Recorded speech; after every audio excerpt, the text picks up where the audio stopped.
Cap panah merah, sahabat petani yang paling baik. Halo, selamat siang sahabat Cap Panah Merah dimanapun berada. Perkenalkan, nama saya Afan Prasetya. Saya produk promotion atau petugas lapangan dari benih Cap Panah Merah untuk wilayah Kabupaten Musirawas, Kabupaten Musirawas Utara, dan Kota Lubuk Linggau, Provinsi Sumatera Selatan. Nah, pada siang hari ini saya akan sedikit menjelaskan mengenai penyebab dan penanganan untuk daun keriting pada tanaman semangka. Adapun dua penyebab utama untuk keriting pada tanaman semangka, yang pertama yaitu karena serangan hama penyakit, kemudian yang kedua karena faktor lingkungan. Untuk serangan hama yang biasanya menjadi penyebab utama serangan keriting pada tanaman semangka yaitu serangan hama penghisap seperti kutu, apits, kemudian tungau. Itu yang akan menghisap cairan pada daun yang akan mengakibatkan daun itu menggulung kemudian keriting. Kemudian yang kedua, untuk faktor lingkungan, yang pertama biasanya karena kondisi cuaca ekstrim ataupun perubahan cuaca dari musim panas ke musim penghujan. Kemudian apabila kondisi kemarau, air kurang tercukupi. Kemudian karena kondisi kemasaman tanah sehingga menyebabkan penyerapan nutrisi ataupun unsur hara oleh tanaman tersebut kurang maksimal.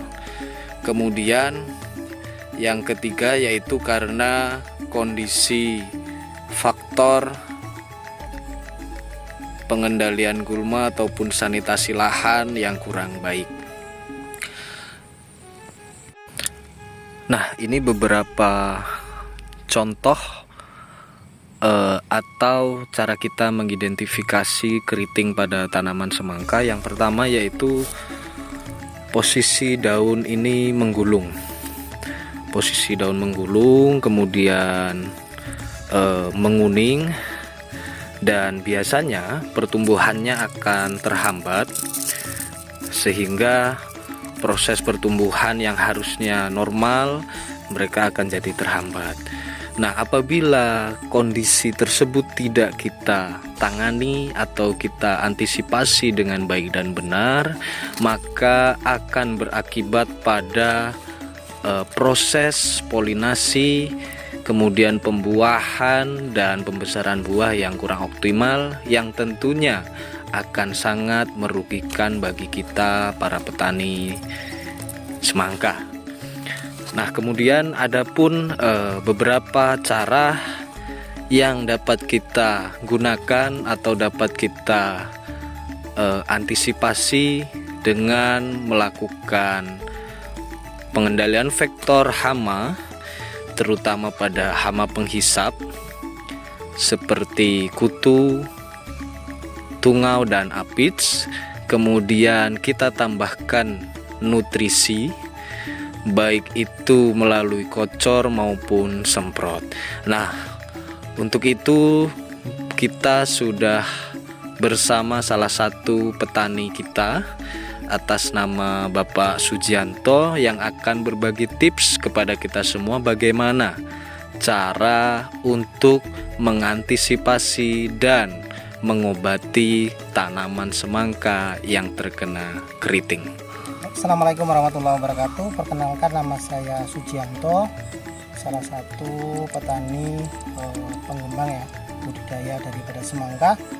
Untuk saat ini kami pernah mengalami kendala atau mungkin karena pengaruh cuaca kemarau, tapi yang jelas tanaman semangka untuk putaran kali ini banyak terserang keriting. Baik keriting itu karena kekurangan air, karena trip tungau, ataupun karena virus. Tapi alhamdulillah dari setelah kita lakukan aplikasi untuk trip dan tungaunya dengan menggunakan apamectin dan Peridaben, Kemudian juga kita pacu untuk pertumbuhannya dengan semprot asam amino. Kemudian untuk pengocorannya kita kocor dengan silika cair plus dengan fosfat cair. Kemudian kita kocor dengan kalsium nitrat plus boron. Nah, setelah kita lakukan semuanya itu dengan langkah-langkah seperti itu, alhamdulillah dapat kita lihat semangka kita daunnya sudah banyak yang mekar, dan ini hasil polinasi 15 hari setelah polinasi, bobot kurang lebih 3 kilo. Jadi tentunya tanaman semangka amara kita juga kemarin terkena fitting, tapi alhamdulillah dengan langkah-langkah seperti tadi dapat kita lihat dari hamparan ini dapat berbuah. Demikianlah sedikit tips dari kami bagaimana cara untuk mengantisipasi dan mengobati atau mengendalikan serangan keriting pada tanaman semangka. Semoga bermanfaat. Salam panen makmur. Wassalamualaikum warahmatullahi wabarakatuh. Sumbangsih.